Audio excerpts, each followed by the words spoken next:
Hey everyone, it's Jeannie here, and today I am joined by beloved actress Candace Cameron Bure, who is joining forces with the Salvation Army once again to help rescue Christmas for millions of Americans in need this holiday season. Thank you so much, Candace, for taking some time to chat with us. You're so welcome. This is amazing. And I know that you work closely with the Salvation Army, and I just think what they do overall is unmatched, and it's beautiful, and hmm it's just so awesome for Americans in particular. Talk a little bit about, we'll get into kind of what the initiative is that you guys are doing, but I want to ask you, why is Christmas such an important season for you personally? Oh, well, Christmas is my favorite time of year for so many reasons. But the biggest reason is that we celebrate Jesus Christ. Um, but it can be a hard season for so many people. And that's why the work that I help do with the Salvation Army is so important because there's so many people in need and especially with the holidays when it's a time of giving and should be a time of cheer, it can be very, very heartbreaking, especially for people that are struggling, whether that's financial, whether it's just circumstances that they're in, homelessness, needing food, just needing help and daycare. And now with the pandemic, of course, that need has gone up. The Salvation Army is expecting to serve 155% more people this year because of the effects of COVID. So it's so important for those that are able to give, no matter what amount that is. It's so important that we do because it's through our donations that help the Salvation Army serve over 23 million Americans every single year. Yeah. So, what are some of the things that the donations will go to? Is it strictly just needs, or will there be gifts as well, or how does that work? The Salvation Army does everything, and they help people long after disaster strikes, long after the holiday season ends. They are always there. So they help with shelter, providing homes, to meals and job training. They give people the tools they need to overcome addiction and then help them get back into training for jobs and help them get jobs. They provide daycare for people that need help with their children so that they can have jobs. I mean, it's endless, the work that they do. You kind of touched on this, but the organization expects to see a 50% decrease in donations, and who knows if Mm. it's more than that.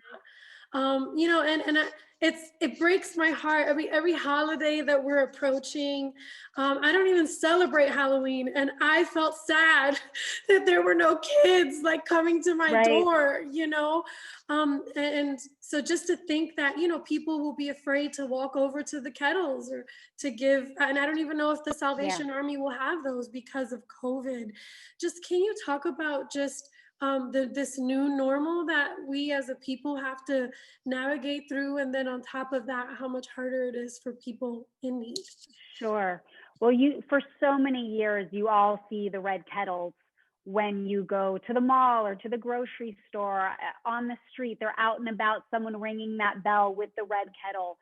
And it's so familiar to us, but there aren't going to be as many opportunities for those red kettles this year just because of the time that we're in with COVID. And a lot of retail stores aren't open and there are safety protocols to go through. So they are expecting a decrease in the amount of donations, but we're so hoping that doesn't happen. So if you know that, hey, when you would go by the grocery store and drop a couple dollars in the bucket, we're asking, please still do that, or please go to rescuechristmas.org. And that goes directly to the Red Kettle campaign, rescuechristmas.org, because we want so like Christmas isn't canceled, we still want to be there to help. So we're asking you to help us rescue Christmas to serve those in need. And you can set up a recurring donation as well, but it's so important that we even if it's a couple dollars, that we still continue to do that. It just might be in a different way than we're used to in the past. Yeah. I know you are the queen of Christmas movies, and I love that I can always expect something new for you during the Christmas holidays. What is coming for us? Well, my new Christmas movie is called If I Only Had Christmas. I absolutely have loved making this Christmas movie, and I have to say that out of the 9 Hallmark Christmas movies I made, this one is my favorite, which I've never said before. I've never picked a favorite one, but I love it so much because it's an homage to my all-time favorite movie, The Wizard of Oz. So it was just so fun to help develop this script and create it. My producer, Jim Head, came up with this idea knowing how much I love The Wizard of Oz. And so from development until the final picture, we collaborated on everything and have such wonderful actors in this movie. Warren Christie plays my leading man, Glenn Goodman, and there's kind of a twist to his character, but there's 3 other characters in there that might remind you of some of the characters from The Wizard of Oz, like Jackie Crow, who's a little bit of a scatterbrain, and Bridget Tinsley, and she can be a little cold-hearted at times, and Riley Lyons, who needs a little bit of courage. So you can see some of the themes of the movie, but ultimately, the biggest theme of the movie is there's no place like home. I love that you're providing some of your inspirations to give us content. I love that. I hope you continue to do that. Thank so you. This is a hard season. I mean, it's a hard day today. Like, I'm just like, I just want to know, so I accept whatever happens. But here we are, Yeah. What are you kind of hoping happens this Christmas season? If there could be something that you're just like, this is my hope and wish for this Christmas season of 2020, what would it be? Honestly, my honest wish is for people to know Jesus Christ. It always is. I know it's my goal in life. It's my mission in life. I love people and I want to share with them the best news I've ever known in my entire life. And that's the good news of Jesus Christ. And so there's no better time. There's never a bad time, but there's no easier time to share the good news with people than at Christmas time, because it's the whole reason we celebrate. And what would that change if people did receive the hope of Christmas, Jesus? Wow. Well, I know how many lives would be changed. I know how many people would have hope and wouldn't be as anxious and worry as much, although we're all human and we all do, but there's so much comfort in Jesus and his word, and you don't have to worry about every single thing that may or may not happen, because we already know the end to the story. We know that Jesus wins. We know that God wins. And that for me gives me hope when I'm going through the hardest struggles of my life. I know that there's an eternal perspective, and I have hope in my eternity, and not just the time I'm here on earth, which is like going to go like in the blink of an eye. It's going to be so fast compared to my eternal life, which is forever. And I want to put my hope and trust in my vision in eternity. Beautiful. Last thing before I let you go, I know a tradition that you've been in keeping with is partnering and helping others. What are some of the traditions that you share during this Christmas time? I'd love to hear from the Christmas Queen. We have some fun ones, although some of them we can't do this year, which is so unfortunate. But I've shared, for the last 10 years, Christmas morning, my family and I serve at a homeless shelter. That's a very small one. We bring all the food along with our family and friends, and we cook the meal for the people that are staying there and sit down and eat and with them and bring gifts and just talk and share stories and encourage them. And this year, we're not going to be able to do that because of the pandemic, but we're still going to find a way to be a blessing to those people. And then, I like to have, not every year, but kind of every other year, I like to have an ornament exchange party with my friends. I did the last 2 years with my Fuller House cast, and we had so much fun.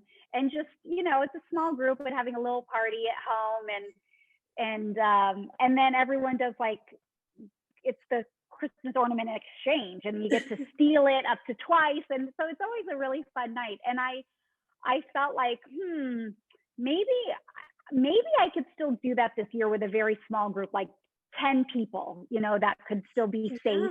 Because I feel like that would bring at least our little group just some joy, because I miss my friends. We all do. We're not spending as much time together, but ultimately I love our Christmas Eve, which is with my children and my husband and my mom and dad, and we always have a wonderful Christmas Eve dinner. My husband makes beef Wellington, and it's so delicious. And then we usually all go to my brother's house for Christmas Day. And again, we have a big family, so I don't even know if that's going to happen.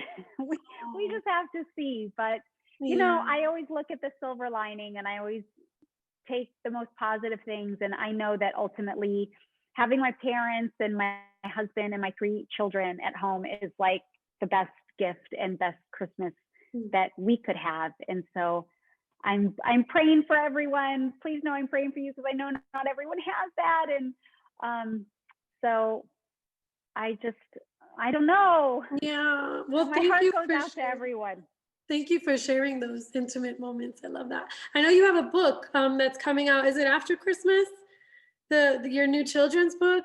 Yes, Candace's Playful Puppy. It comes out January 26th, I believe, but it's available for pre-order right now, which I so hope that people pre-order it, because that helps us sell the book, and it allows the buyers to know that they should stock it. So those pre-orders are always so important for an author. And well, it's a good time. It's a good time to get pre-order gifts for children. I got you a gift. I'm here till January. Right. I know. But it's so, I love writing these children's books, and it's the 3rd in the series. And Candace gets a puppy, and she's going to learn all about faithfulness in this one, because she has to be faithful to keep up with all the dog training, which can be difficult and exhausting. So she has a big lesson to learn in this book. Yes, I hear you. I'm a mom of 2 puppies, 2 doggies. They're not puppies, but they're little. Not like yours. You got a big baby. I know, he's huge. I love him. He's so awesome. Well, thank you so much for taking some time to share with us. Can you share again how we can get involved with the Salvation Army, and what should people be looking to do? Yeah, thank you. Thank you so much for your time, and thank you so much for this interview. I always appreciate you and so very much. And please go to rescuechristmas.org. That is the Salvation Army's website that goes directly to the Red Kettle campaign, because you might not see as many red kettles around this year when you're out and about, because we're not out and about that much anymore. So please keep up those donations. We really Salvation Army relies on all of our support to help families in need. Thank you so much, Candace. You're so welcome. Into your Christmas film as well.